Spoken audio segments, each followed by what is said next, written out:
మీ పేరండి? నా పేరు వచ్చేసి నరసింహులు సార్. ఎక్కడి నుంచి వచ్చారు? Vikarabad district Nawabpet mandal sir. ఏంటి మీ సమస్య ఏంటి? అంటే భూమి సమస్య సార్. ఏమైంది? ఇది భూమి ఉన్నది మా డాడీ పేరు మీద, మా నాన్నగారి పేరు మీద సార్. ఇక అంటే మా నాన్నగారి 80 సంవత్సరాలు ఉంటాడు, ఇక్కడ వరకు రాలేడు కాబట్టి నేను వచ్చాను అప్లికేషన్ ఇవ్వడానికి. నిన్న ఈ సేవలు అప్లై చేశాము. ఇగో సెల్ డీడ్ మేము కొన్న భూమి కాదు, వేరే భూమి కాదు, ఇది మన గవర్నమెంట్ ఇచ్చిన భూమి కాదు, ఇది కాదు. మేము కొన్నాము, స్వయాన కొన్నాము. 1999లో కొన్నాము, 2005లో రిజిస్ట్రేషన్ చేసుకున్నాము. మాకు పాస్బుక్లు ఉన్నాయి, అన్నీ ఉన్నాయి. ధరణిలో వచ్చేసరికి 2016లో వేరే వాళ్ళ పేరు మీద ఎంట్రీ అయింది. అట్టెట్లా సార్ అని చెప్పి మేము అప్పటి నుంచి ఎంఆర్ఓ చుట్టూ ఆఫీసులో తిరుగుతూ ఉన్నాము, అప్లికేషన్ పెడతా ఉన్నాం, పైసలు పొడగొట్టుకుంటూ ఉన్నాము ఇప్పటి వరకు. ఎందుకు మీకు పరిష్కారం కావట్లేదు? ధరణిలో ఆప్షన్ లేదు అని ఒకటే ఆప్షన్ లేదు. ఆప్షన్ వచ్చినాక పెట్టుకోండి, ఆప్షన్ వచ్చింది. ఇప్పుడు నా పేరు వేరే పేరు మీద పడుతుంది కదా సార్. వేరే వాళ్ళ పేరు మీద నుంచి మళ్ళీ నీ పేరు మీకు రావాలంటే దాని యొక్క సంబంధించిన ఆప్షన్ ధరణిలో లేదు. అది వచ్చినాక అది ఉంటుంది కాబట్టి ఏం చెప్పట్లేదు. అప్పుడు కేసీఆర్ ప్రభుత్వంలో ఉన్నప్పుడు ఏం చెప్పట్లేదు, వస్తుంది వస్తుంది వస్తుంది అన్నారు. లాస్ట్ మినిట్లో 2 నెలలు 3 నెలలు ఉన్నప్పుడు వచ్చింది, పెట్టుకోమన్నారు. పెట్టుకోమంటే ఇంకా పెట్టుకున్నాము, కలెక్టర్ ఆఫీస్లో సబ్మిట్ చేసాము, పట్టించుకోలేదు. అది అట్లే ఉంది. ఆ లోపల ఎలక్షన్ వచ్చేది, గవర్నమెంట్ మారింది, మాకు సంతోషం. మా ఏరియా సార్ ముఖ్యమంత్రి అయ్యాడు. అవుతుందని అనుకుంటున్నా, ఇప్పుడు మాకు అవుతుందని అనుకుంటున్నా సార్. మాకు రైతు బంధు లేదు, ఏం లేదు. ఆ రైతు బంధు లేకున్నా సరే మా భూమి మాకు వస్తే చాలు సార్. రైతు బంధు మేము ఆశపడట్లేదు. అంటే గవర్నమెంట్ ఇస్తుంది, వచ్చినాక మాది వస్తుందేమో అది వేరే విషయం, కానీ మా భూమి అయితే మాకు కావాలి సార్. మాది ఏంటంటే మేము వట్టిగా తీసుకున్న భూమి కాదు, కబ్జా చేసిన భూమి కాదు, మేము డబ్బులు ఇచ్చి ఖరీదు చేసుకున్న భూమి.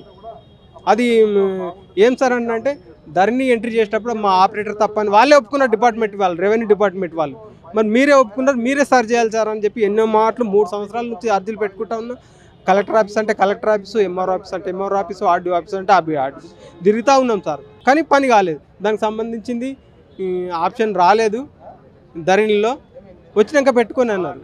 వచ్చినాక పెట్టుకునే వరకు ఎలక్షన్ వచ్చింది. ఎలక్షన్ లోపల గవర్నమెంట్ మారింది. ఇప్పుడు ఇక్కడ అర్జీ పెట్టుకున్నాం సార్. అవుతుందని భావిస్తున్నా సార్. సిద్దిపేట నంగనూరు మండలం వెంకటాపురం గ్రామము. 5-6 ఏళ్ళ నుంచి రకరకాల ఇబ్బంది. ఎంపీటీఓ, కలెక్టరు, హరిశ్రావు మొత్తం నాశనం చేసి మొత్తం ఇల్లు మొత్తం కూలిపోయింది. ఇంట్లో లేము. బావి కాడి పోసమ్మ కాడికి తొవ్వ కావాలంటే మా ఇల్లు కదిలేసి నన్నే మొత్తం కేసులు పెట్టారు. ఇబ్బంది పాలై 4-5 ఏళ్ళ నుంచి కేసులు తిరుగుతున్నాం, కొట్టుకుపోతున్నాం. అసలుది ఎటువంటి దయచేసి మాకు తొవ్వొకటి చేస్తే చాలు, అంతే. ఎన్ని కోట్లు ఎన్ని తొవ్వ ఉంటే ఏదో ఎట్లా బత్తం ఎట్లా ఉంటుంది, అదే ఇల్లు అడుగు ఏదాన్ని వేసుకొని బతుకుతాము. కానీ తొవ్వ మాత్రం తప్పనిసరి కావాలని మనం చేస్తున్నాం. సిద్దిపేట జిల్లా నంగనూరు మండలము వెంకటాపురం గ్రామం.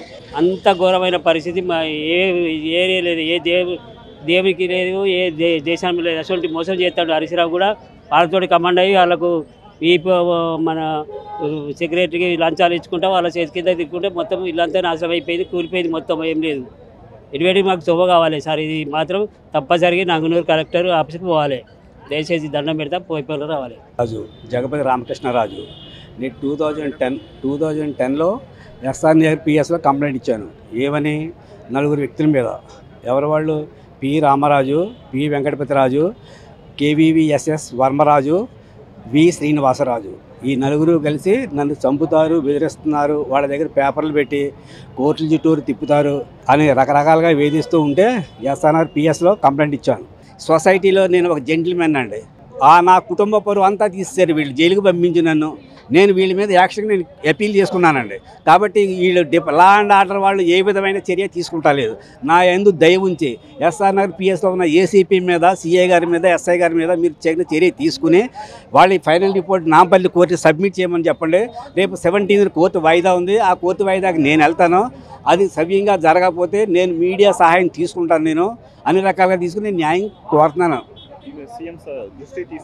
ఇప్పుడు ఈ రోజు నేను రేవంత్ రెడ్డి గారికి ఇప్పుడు జరిగినప్పుడు మీకు చెప్పిందంతా కూడా రేవంత్ రెడ్డి గారి, నేను ఇప్పుడు అప్లికేషన్ ఫామ్ ఇవ్వడానికి నేను క్యాంపస్ ఆఫీస్కి వచ్చానండి. నాకు రేవంత్ రెడ్డి గారు సహాయం చేస్తారని చెప్పి నేను అనుకుంటున్నాను. ఆయన ఎంతోమంది సహాయం చేశారని చెప్పి విన్నాను. ఇప్పుడు ఈ రోజు నేను ఇచ్చే ఈ కంప్లైంట్ మీద ఆయన చర్య తీసుకుని SRPS మీద తగిన చర్య తీసుకోవాల్సిందిగా కోరుతున్నాను. నేను చెప్పిన 4 పేర్ల మీద కూడా వాళ్ళు కోర్టుకి సబ్మిట్ చేసి మీరు క్షుణ్ణంగా పరిశీలించి వాళ్ళు తగిన శిక్ష ఏమని చెప్పి నేను కోరుతున్నా సార్. నమస్కారం. భారత్పేట గ్రామంలో నా భూమికి దారి మూసేసిరు సార్. నాకు తిండికి తిప్పలు అవుతుంది, నా బోర్ అంతా ఖరాబ్ చేస్తున్నారు, మళ్ళీ కొట్టనీకి వస్తారు వాళ్ళు, నన్ను మొత్తం పెంచింగ్ వేసేసారు.